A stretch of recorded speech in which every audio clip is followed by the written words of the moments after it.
He was like an Arab because he speak Aramaic language. And Aramaic language is similar to Arabic language. It's a symmetric language. Similar to Arabic, Aramaic and Hebrew are similar languages. They are look-alike languages. So by language, the Prophet Jesus was Aramaic, similar to Arabic. And by race, the Jesus Christ, Isa al-Masih, he was an Israelite. Who was the Prophet Muhammad sallallahu alaihi wasallam? The Prophet Muhammad sallallahu alaihi wasallam was Ismailites. Ismail, he came from Ismail. Because the Prophet Abraham, his eldest son was Ismail. And the Prophet Muhammad sallallahu alaihi wasallam and the Ismail was brought up in Makkah with the people from Yemen, the Bani Jurham, and they were Arab people, and he grew up with them.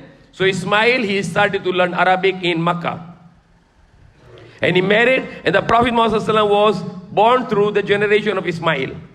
So Ibrahim, Prophet Ibrahim, his son Ismail, and the Prophet Muhammad came from that generation.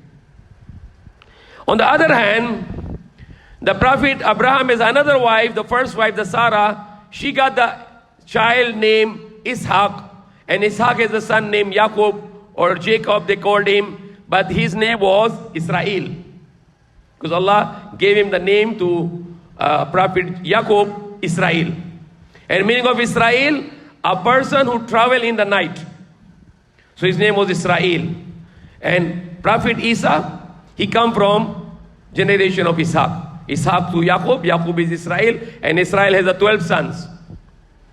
Among the 12 sons, the one son was Yehuda, and then the one of the son was Joseph, and the youngest son was Binyamin. But the Prophet Jesus, he came from Yehuda, generation of Yehuda.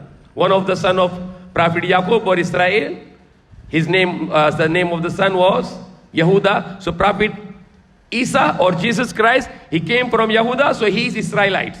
He's Bani Israel. And who the Prophet Muhammad was? The Prophet Muhammad sallallahu alaihi wasallam was Bani Ismail.